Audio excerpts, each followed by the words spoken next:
Hello, my worthless little pieces of shit. Just kidding. I love all 28 of you so very much. You guys are priceless to me. And speaking of priceless, have you ever wondered what is your life worth?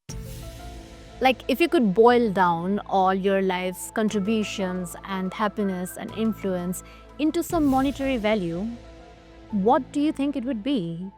This is the question asked by the 16 chapter manga I Sold My Life for 10,000 Yen a Year, or if you know by the light novel name 3 Days of Happiness.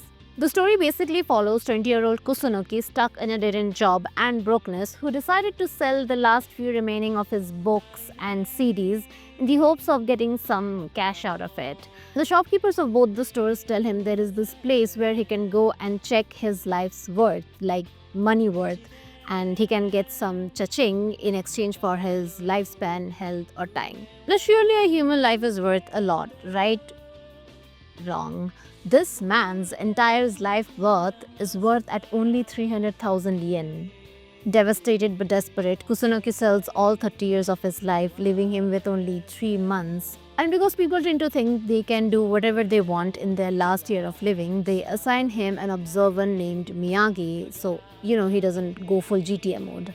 Now, even though the manga is only 16 chapters, I feel like this has been one of the very impactful mangas I have read in a while. Seeing Kusunoki live his days of truest happiness, knowing what could have been the most treacherous 30 years, I guess the manga never really answers how to measure your life's worth.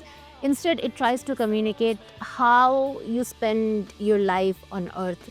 That is what that matters. They form a very emotional, almost romantic bond and help each other make the fullest of their remaining time on Earth. Both have a list of things they want to do before they die, and both help each other fulfill their dreams. Also, Miyagi is invisible to everyone except Kusunoki.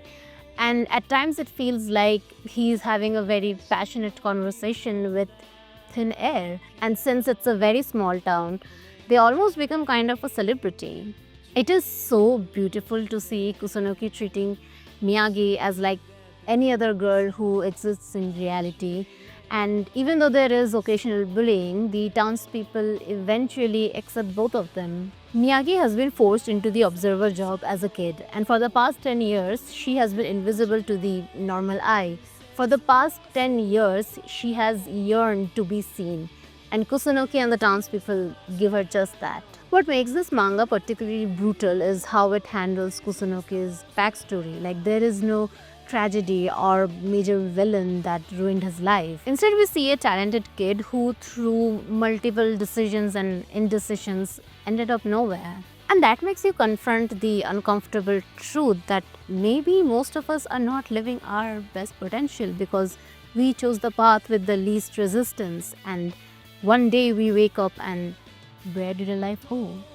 With his final days approaching, Kusunoki undergoes a massive transformation that would have taken him decades under normal circumstances. He reconnects with old friends, makes amends for past mistakes, and experiences genuine human connection in the last 3 months than he had in his entire life. By literally selling his life, he learned how to live.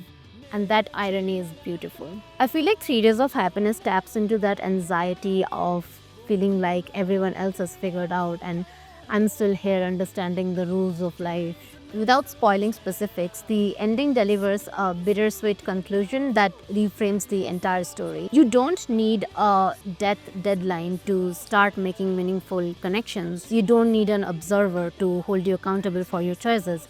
You just need to start. At 16 chapters, 3 Days of Happiness isn't just a story you read. It's a conversation with yourself. It's a wake-up call to call your old friends and pursue your abandoned dreams. So yeah, read 3 Days of Happiness. Read it when you're lost. Read it when you're comfortable. Read it when you think you've figured everything out.